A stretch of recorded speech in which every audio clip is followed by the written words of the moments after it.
सी set short candy में आपका स्वागत है। और अब हम देखेंगे एक सी सेट का सवाल जो कि 2024 के प्रीलिम्स में आया था, उसको मैंने किस तरीके से आसानी से सॉल्व करा।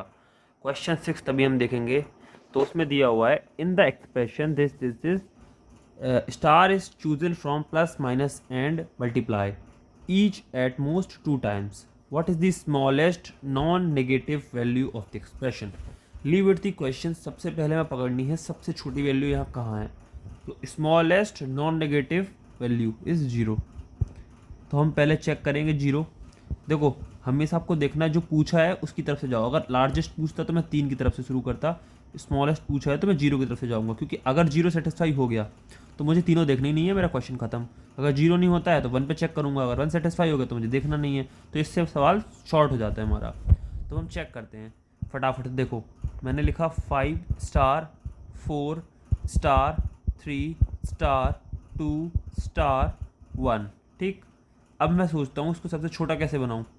तो लेट्स से देखो डिवाइड हम कर नहीं सकते क्योंकि दिया नहीं है यहाँ पे।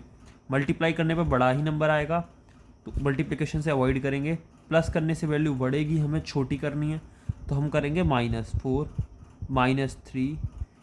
और अब यहाँ पे हम क्या कर सकते हैं, देखो सबसे पहले तो इतना लिख लो, फिर इसको स्टार रहने दो 2 स्टार 1। और इसमें हम क्या लाएं, देखो ये अगर हम ऐड करेंगे तो -7 होगा। तो कहीं ना कहीं हम दोनों को जोड़ दें।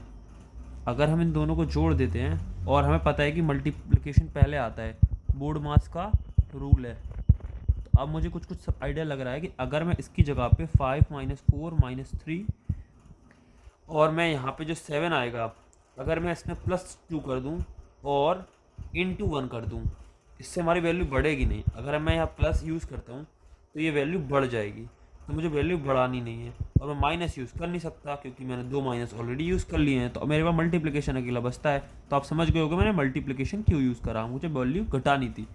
मैं आपको बता रहा हूँ इसलिए इतना टाइम लग रहा है, वरना टाइम भी नहीं लगेगा। तो ये 5, अब 2 इंटू 1 तो 2 प्लस -4 -3 जोड़ोगे तो -7 होगा। ये 5 और 2 मिला के 7 होगा, 7 -7 0 होगा, और 0 इज़ द राइट आंसर। तो this is the approach for this question. Thank you, मिलते हैं अगली वीडियो में।